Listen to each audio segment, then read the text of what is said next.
Hi dears, welcome back to Saji's Delight. ഇന്ന് നമ്മൾ ഉണ്ടാക്കുന്നത് നല്ല സ്പൈസി ആൻഡ് ടേസ്റ്റി ആയിട്ടുള്ള ഒരു പുദീന ചട്നിയാണ്. ഇത് നോർത്ത് ഇന്ത്യൻ സ്നാക്സിന്റെ കൂടെ കഴിക്കാൻ പറ്റിയ സൂപ്പർ ടേസ്റ്റി ചട്നിയാണ്.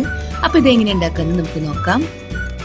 അപ്പോൾ അതിനു വേണ്ടി ആദ്യം തന്നെ നമുക്ക് വേണ്ടത് പുദീനയിലയും മല്ലിയിലയാണ്.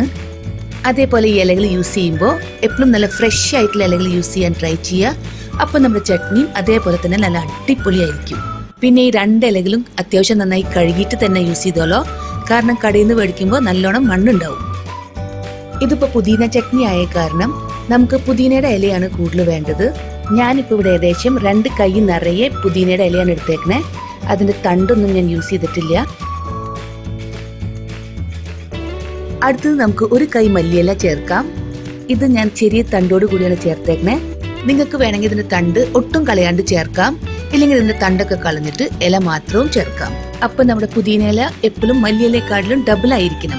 ഇവിടെ കപ്പിന്റെ മെഷർമെന്റ് പറയുകയാണെങ്കിൽ ഞാൻ ഓൾമോസ്റ്റ് 1.5 കപ്പ് പുദീന ഇല ചേർത്തിട്ടുണ്ട്. അതേപോലെ തന്നെ 3/4 കപ്പ് മല്ലിയിലയും ചേർത്തിട്ടുണ്ട്. അങ്ങനെ നമ്മൾ ഇലകളൊക്കെ കഴുകി നല്ല വൃത്തിയാക്കിയിട്ടുണ്ട്. ഇത് ഞാൻ ചോപ്പ് ചെയ്തിട്ടില്ല. നിങ്ങൾക്ക് വേണമെങ്കിൽ ഇത് ചോപ്പ് ചെയ്യാം. അപ്പൊ കുറച്ചും കൂടി പെട്ടെന്ന് ഇത് അരിഞ്ഞ് കിട്ടും. ഇനിയിപ്പോ ഈ 2 ഇലകളും നമുക്ക് മിക്സിയിലിടാം. ആദ്യം പുദീന ഇല ഇടാം, ഇനി മല്ലിയില ഇടാം. അടുത്തത് 3 നല്ല എരിവില്ല പച്ചമുളക് ഇട്ടിട്ടുണ്ട്. ഒരു കുഞ്ഞേ കഷ്ണം ഇഞ്ചി ചോപ്പ് ചെയ്തത്, ആവശ്യത്തിന് ഉപ്പ്, എരിവ് ബാലൻസ് ചെയ്യാനായിട്ട് 1/2 ടീസ്പൂൺ പഞ്ചസാര, പിന്നെ ഒരു പകുതി നാരങ്ങയുടെ ജ്യൂസ്. ഇത് ഓൾമോസ്റ്റ് 1.5 ടേബിൾ സ്പൂൺ ഉണ്ട്. ഇനി ഇതെല്ലാം കൂടി ഒന്ന് മിക്സിയിൽ ക്രഷ് ചെയ്തെടുക്കുക. ഇതാപ്പോൾ ഏകദേശം ക്രഷ് ആയിട്ടുണ്ട്. ഇനി ഇതിൽ ആവശ്യത്തിന് വെള്ളം ഒഴിച്ചിട്ട് നന്നായി അരച്ചെടുക്കുക. ഇതാ ഈ ഇൻഗ്രീഡിയൻസ് ഒക്കെയാണ് നമ്മൾ ചേർത്തത്. പിന്നെ എരിവും മധുരമൊക്കെ നിങ്ങളുടെ ഇഷ്ടത്തിനനുസരിച്ചിട്ട് കൂട്ടും കുറയ്ക്കുകയൊക്കെ ചെയ്യാം.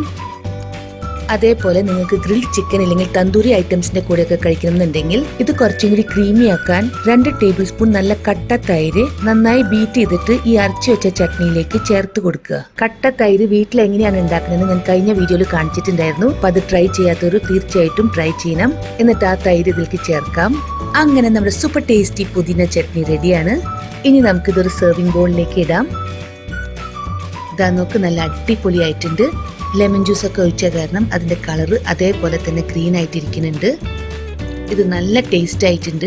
ഇത് സമോസയുടെ കൂടെയും ഢോക്ലയുടെ കൂടെയും അതേപോലെ തന്നെ നമ്മുടെ ബ്രെഡ് സാൻഡ്വിച്ചിന്റെ കൂടെ ഒക്കെ അടിപൊളിയാണ്. ഇതിന്റെ കൺസിസ്റ്റൻസി ഒക്കെ നല്ല പെർഫെക്റ്റ് ആയിട്ട് വന്നിട്ടുണ്ട്. അപ്പൊ ഇതെല്ലാവരും ട്രൈ ചെയ്ത് നോക്കണം. പിന്നെ വീഡിയോ കണ്ടിട്ട് ഇഷ്ടമായാൽ ലൈക്ക് ചെയ്യാനും ഷെയർ ചെയ്യാനും കമന്റ് ചെയ്യാനും മറക്കരുത്. അതേപോലെ ചാനൽ ഇതുവരെ സബ്സ്ക്രൈബ് ചെയ്തിട്ടില്ലെങ്കിൽ ഒന്ന് സബ്സ്ക്രൈബ് ചെയ്യുക. അപ്പൊ താങ്ക് യു ഫോർ വാച്ചിങ്.